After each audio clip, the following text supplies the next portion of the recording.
Cooking রেসিপিতে আপনাদের স্বাগত। আমি আজ আপনাদের সাথে শেয়ার করব কিভাবে আস্ত জলপাইয়ের টক ঝাল মিষ্টি আচার তৈরি করতে হয় সেই রেসিপিটি। আচার ছোট বা বড় সবারই প্রিয় একটি খাবার। আর আপনারা যদি আমার এই রেসিপিটি ফলো করে আচার তৈরি করেন তাহলে খেতে হবে দারুণ মজার। আসুন তাহলে দেখে নেই কীভাবে এই আস্ত জলপাইয়ের টক ঝাল মিষ্টি আচার তৈরি করতে হয়।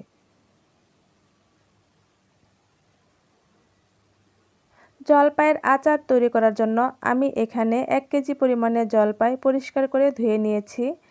এখন এই জলপাইগুলোকে আমি একটি ছুরির সাহায্যে এভাবে দাগ কেটে নিব।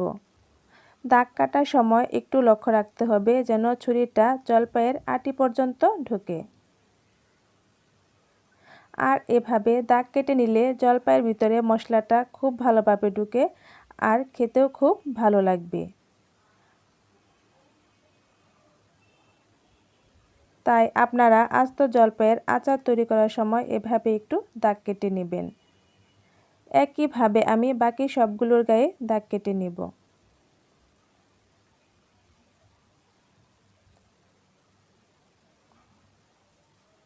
আমার সবগুলো জলপাইয়ের গায়ে দাগ কাটা হয়ে গেছে। এখন আমি চলে যাব মূল আচার তৈরিতে। আচার তৈরি করার জন্য আমি প্রথমে কড়াইয়ে দিয়ে দিচ্ছি 1 কাপ পরিমাণ সরিষার তেল। এখন এই তেলটা একটু গরম হওয়া পর্যন্ত অপেক্ষা করব। আমার তেল গরম হয়ে গেছে। এখন এর মধ্যে দিয়ে দিচ্ছি 4টা শুকনা মরিচ আর দিয়ে দিচ্ছি 2 টুকরা দারচিনি আর একটা তেজপাতা। এখন এগুলোকে একটু ভেজে নেব।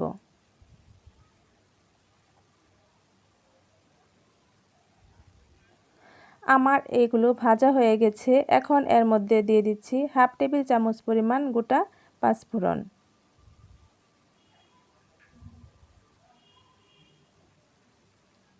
এখন চুলার আঁচটা কমিয়ে এর মধ্যে দিয়ে দিব 1/2 টেবিল চামচ পরিমাণ হলুদের গুঁড়া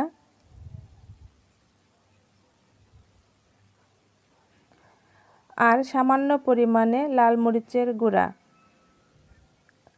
1/2 টেবিল চামচ পরিমাণ দিয়ে দিচ্ছি ধনিয়া গুঁড়া আর 1/2 টেবিল চামচ পরিমাণ ভাজা জিরার গুঁড়া। আর দিয়ে দিচ্ছি 3 টেবিল চামচ পরিমাণ সাদা সরিষা বাটা। আপনারা চাইলে কালো সরিষাটাও নিতে পারেন।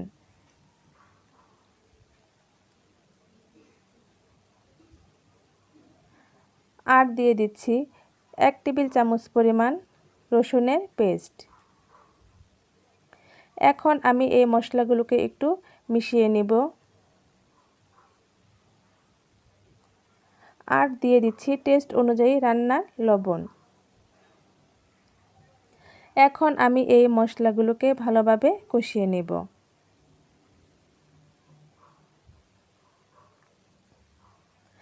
আমার মশলাগুলো কষানো হয়ে গেছে। এখন এর মধ্যে দিয়ে দিব আগে থেকে পরিষ্কার করে ধুয়ে কেটে রাখা জলপাইগুলো। এখন জলপাইগুলোকে মশলার সাথে ভালোভাবে মিশিয়ে নেব।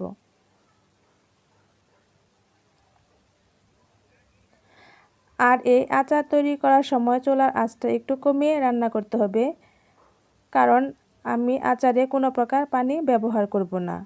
আচারে পানি ব্যবহার করলে আচার বেশি দিন সংরক্ষণ করা যায় না। আমার জলপাইগুলো মশলার সাথে ভালোভাবে মিশানো হয়ে গেছে। এখন ঢাকনা দিয়ে ঢেকে রান্না করব 5 মিনিট সময়। আর এই ক্ষেত্রে চুলার আঁচটা থাকবে মিডিয়াম এবং লোয়ের মাঝামাঝি। ফিরে আসছি 5 মিনিট পর। আমার 5 মিনিট হয়ে গেছে। এখন ঢাকনা খুলে এই জলপাইগুলোকে একটু উল্টে পাল্টে দিব।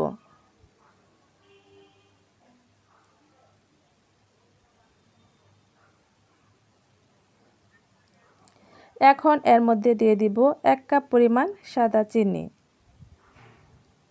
চিনিটা আপনারা আপনাদের টেস্ট অনুযায়ী বাড়িয়ে বা কমিয়েও নিতে পারেন।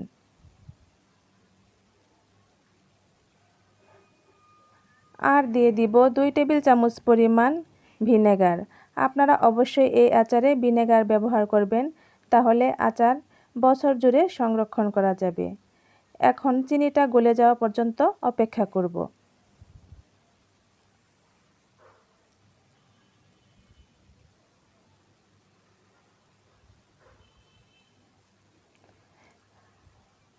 আচারে চিনি গলে গিয়েছে। এখন এর মধ্যে দিয়ে দিব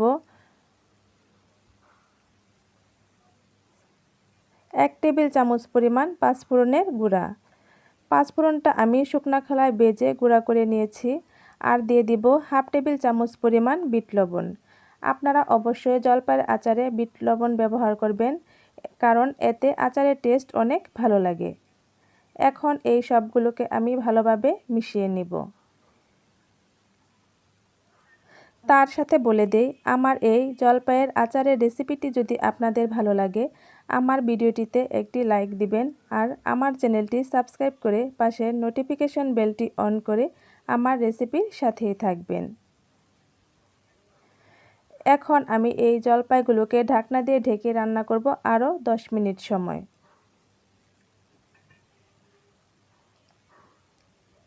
ফিরে আসছি 10 মিনিট পর। আমার 10 মিনিট হয়ে গেছে। এখন ঢাকনা খুলে এই জলপাইগুলোকে একটু উল্টে পাল্টে দিচ্ছি।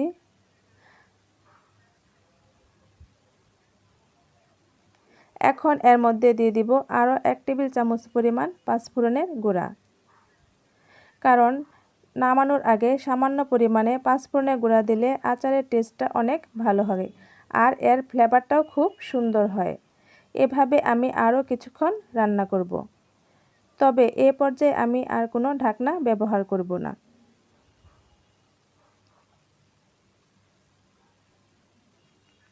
আমার আচার একদম তৈরি।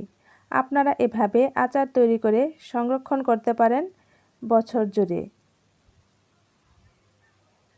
এখন আমি এই আচারটাকে একটি বাটিতে তুলে দেখিয়ে দিচ্ছি আমার এই আচারের রেসিপিটি দেখতে কতটা সুন্দর হয়েছে।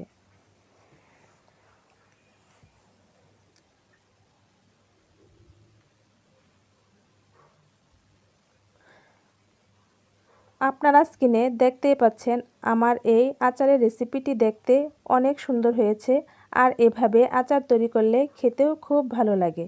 আপনারা এভাবে আচার তৈরি করবেন আর আমাকে লিখে জানাবেন কেমন হয়েছে এই রেসিপিটি। সম্পূর্ণ ভিডিওটি দেখার জন্য আপনাদেরকে অসংখ্য ধন্যবাদ।